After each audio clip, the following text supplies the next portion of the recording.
اعوذ باللہ من الشیطان اللعین الرجیم بسم اللہ الرحمن الرحیم السلام علیکم ورحمۃ اللہ وبرکاتہ۔ اللہم صلی علی محمد وآل محمد۔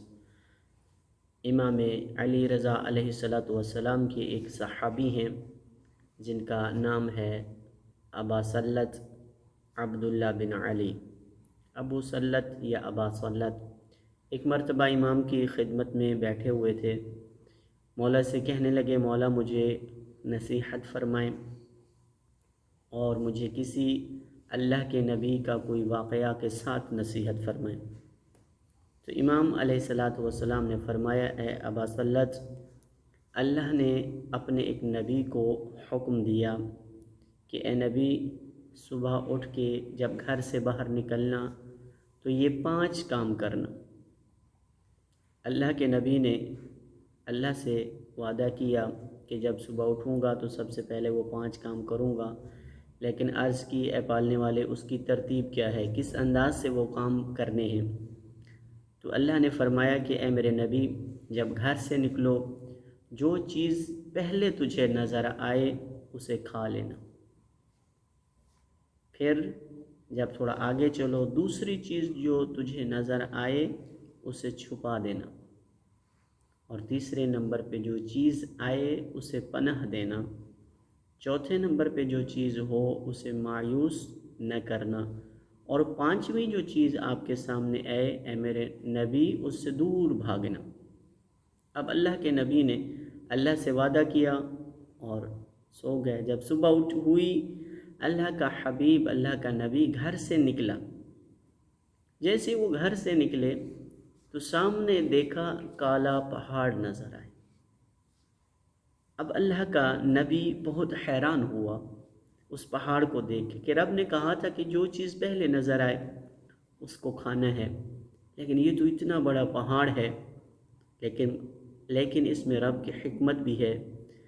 اب اللہ کا نبی آہستہ آہستہ اس پہاڑ کی طرف چلنا شروع کر دیا۔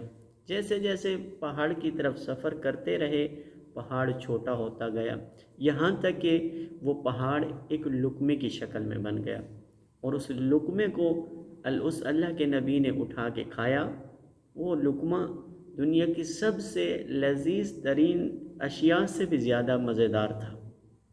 اب اللہ کا نبی اس کے بعد آگے کچھ بڑھے۔ جیسے ہی آگے بڑھے تو انہوں نے ایک تاشت دیکھا جس میں سونا ہے، لیکن وہ زمین کے باہر ہے۔ اب اللہ نے حکم دیا تھا کہ جو چیز دیکھو اسے دبانا۔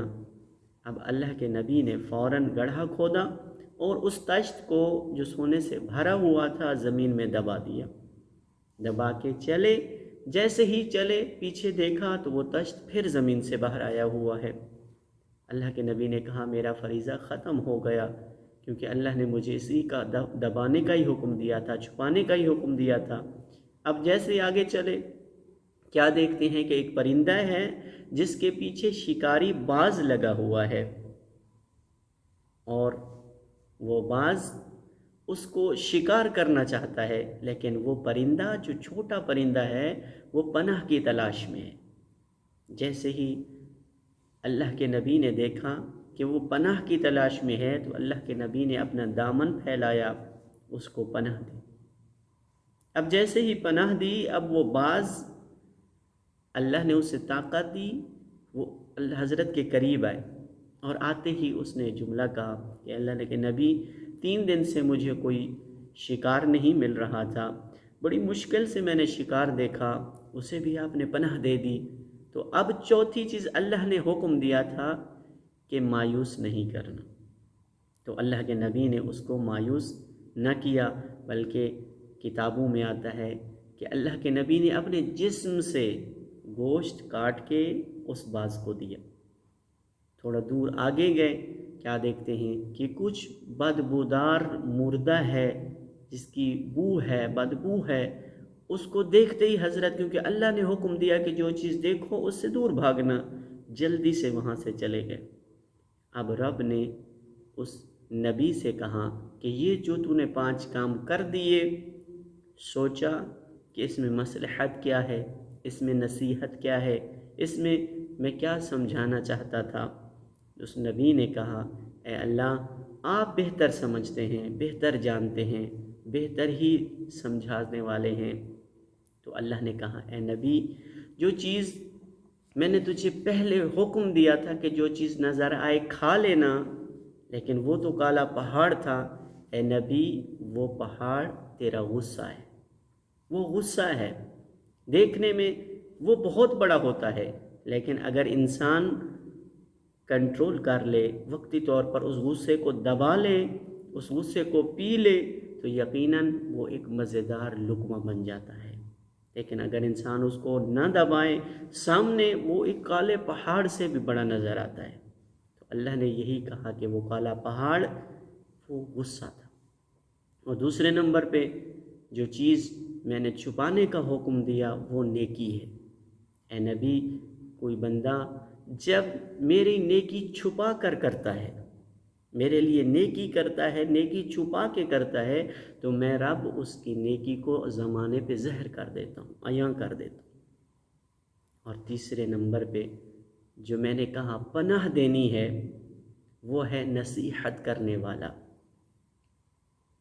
اللہ نے کہا جو نصیحت کرنے والا شخص ہو، اگر وہ نصیحت کرے، اس کی نصیحت کو سنو، اس پہ عمل کرو۔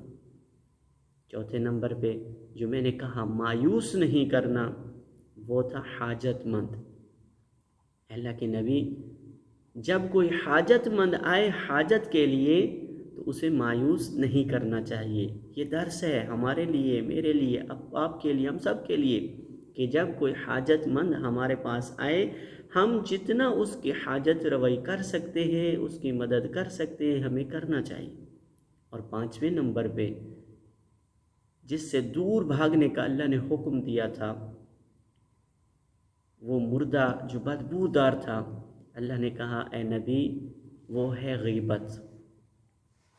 جو ہم جس کے مرتکب ہو جاتے ہیں، جس کو پتہ ہی نہیں چلتا، ہم غیبت کر بیٹھتے ہیں۔ غیبت اتنا بری ہے کہ اللہ نے اس کو ایک بدبودار مردے سے تشبیہ دی ہے۔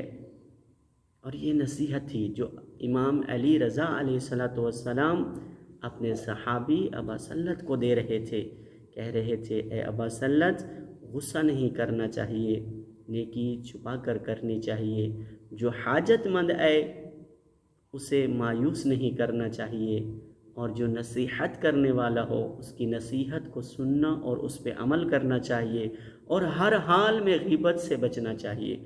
آخر میں دعا کرتا ہوں کہ خداوند متعال ہمیں غیبت جیسی لعنت سے بچنے کی توفیق عطا فرمائے۔ السلام علیکم ورحمۃ اللہ وبرکاتہ۔